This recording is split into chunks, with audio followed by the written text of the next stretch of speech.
Hello, I'm Steve Lemons, and today I'm going to read from the book of John, chapter 11.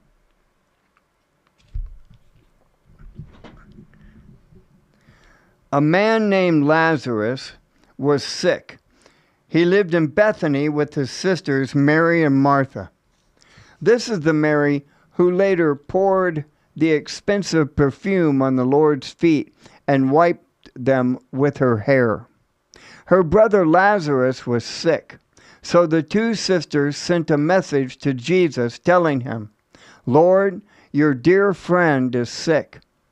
But when Jesus heard about it, he said, "Lazarus' sickness will not end in death. No, it happened for the glory of God, so that the Son of God will receive glory from this." So, although Jesus loved Martha and Mary and Lazarus, he stayed where he was for the next 2 days.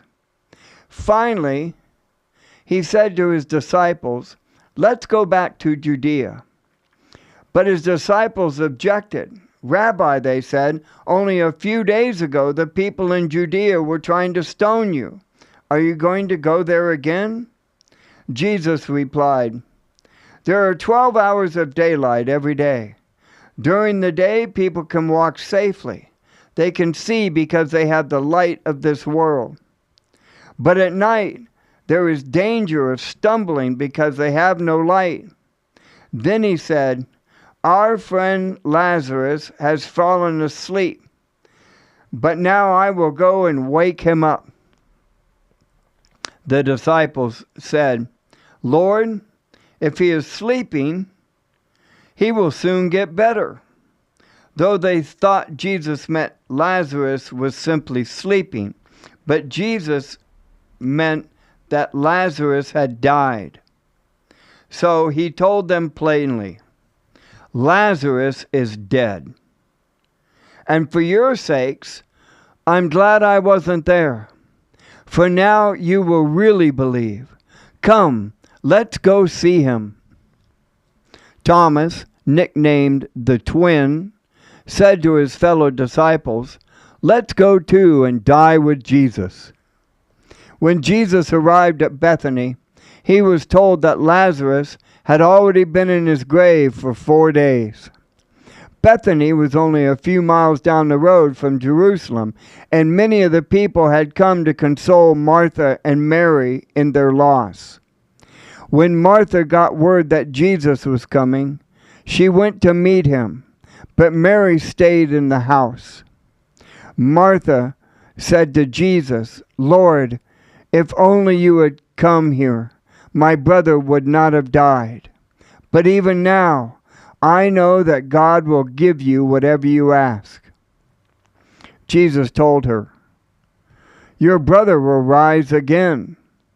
"Yes," Martha said, "he will rise when everyone else rises, at the last day." Jesus told her, "I am the resurrection and the life.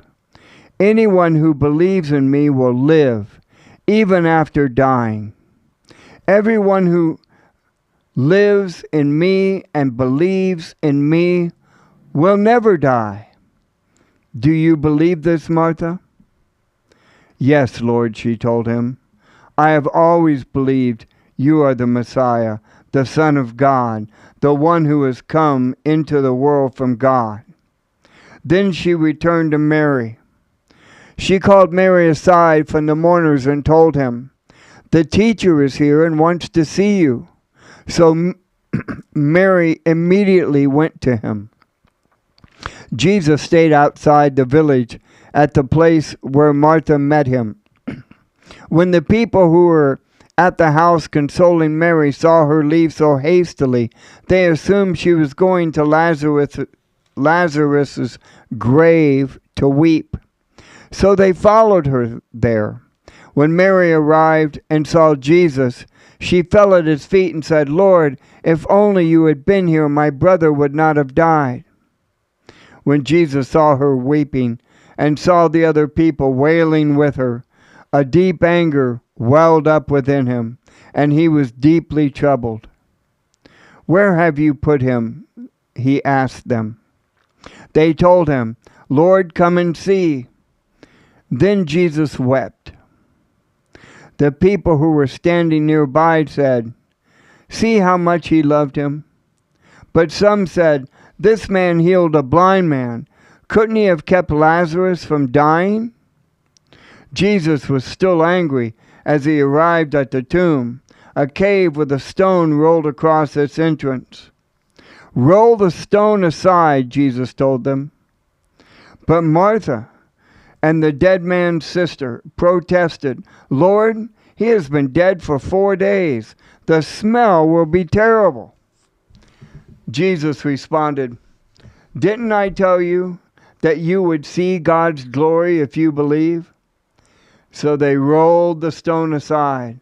Then Jesus looked up to heaven and said, "Father, thank you for hearing me. You always hear me.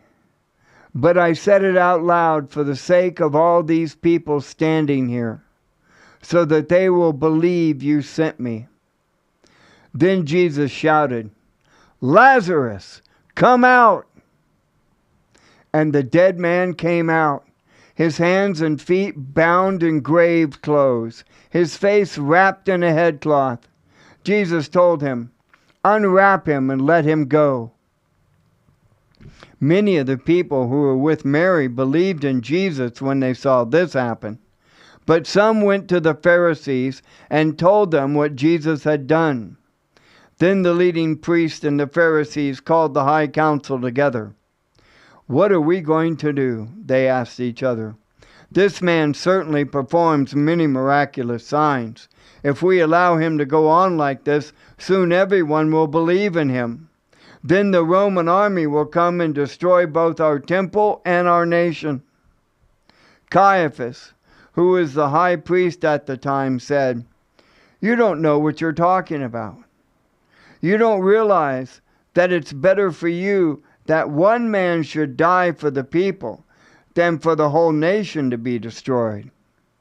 He did not say this on his own. As high priest at the time, he was led to prophesy that Jesus would die for the entire nation.